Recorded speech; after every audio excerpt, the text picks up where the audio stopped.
सभी श्रोताओं को नमस्कार। मैं हूँ निर्मला और आप देख रहे हैं संस्कृत सुभाषित सुगंध। आज के इस वीडियो में हम रावण रचित शिव तांडव स्तोत्रम का छठा श्लोक देखने वाले हैं। पहले हम श्लोक सुनते हैं और फिर उस श्लोक में आए हुए हर एक शब्द का और पूरे श्लोक का मतलब क्या है यह देखेंगे। श्लोक ऐसा है। ललाट चत्वर ज्वलत धनंजय स्फुलिंगभा निपीत पंचसायकम नमन निलिंपनायकम सुधा मयूख लेखया विराजमान शेखरम महाकपाली संपदे शिरो जटालमस्तुनः। हर एक शब्द का अर्थ देखेंगे। ललाट, ललाट का मतलब है भाल, भाल प्रदेश। चत्वर, चत्वर का मतलब है प्रदेश, वेदी या फलक। ज्वलत, इसका मतलब है धधकती हुई। और धनंजय, इस शब्द का अर्थ है अग्नि। स्फुलिंग, इसका मतलब है अग्नि की लपटें, अग्नि की ज्वालाएं। भा यानी तेज। निपीत यानी संहार किया, मार दिया, भस्म किया। पंचसायकम, ये मदन का नाम है, कामदेव का नाम है पंचसायकम। नमन निलिंपनायकम, नमन यानी झुका दिया। और निलिंप का मतलब है देव और नायक का मतलब है नेता। देवों का जो नेता है, जो राजा है, देवराज इंद्र को यह निलिंपनायकम ऐसा कहा है। निलिंपनायकम का मतलब है देवराज इंद्र।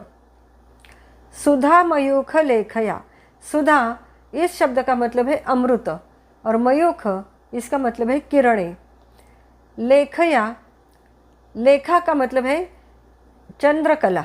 सुधा मयूख का मतलब होता है चंद्रमा। चंद्रमा की किरणें अमृत जैसी होती है, इसलिए उसे सुधा मयूख या सुधांशु ऐसा भी कहते हैं। और लेखा का मतलब है उस चंद्रमा की कला, शशिकला, चंद्रकला। विराजमान शेखरम, शेखरम का मतलब होता है माथा और विराजमान का मतलब होता है शोभायमान, जिसके माथे पे चंद्रकला शोभायमान हो, ऐसा इसका मतलब है। महाकपाली संपदे, महाकपाली, महाकपाली, कपाली का मतलब है खोपड़ी।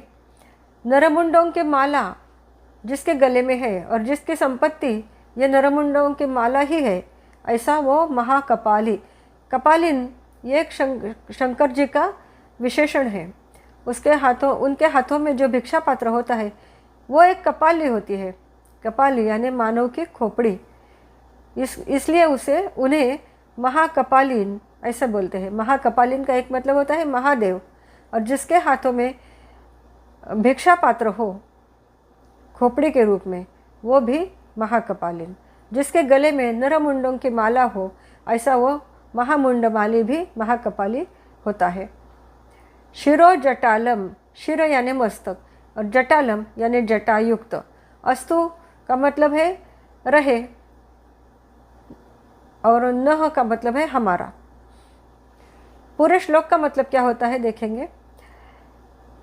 भाल रूपी वेदी पर जलती हुई अग्नि की लपटों से जिसने कामदेव को भस्म किया, कामदेव मदन को भस्म कर दिया और देवराज इंद्र का भी शीश झुका दिया।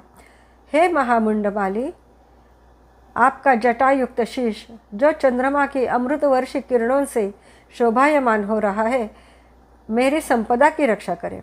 अथवा इसका ऐसा भी अर्थ हो सकता है, जिसने नरमुंडों की माला पहनी हुई है, ऐसे महामुंडमाली का जटायुक्त शीश जिसका है, ऐसा महामुंडमाली शिवजी हमारे हो, ऐसा इस श्लोक का मतलब है। अगर आपको यह वीडियो पसंद आया तो ज़रूर लाइक, शेयर और सब्सक्राइब करना। और आपकी क्या राय है, आपके अभिप्राय मुझे कमेंट बॉक्स में ज़रूर लिखना। धन्यवाद।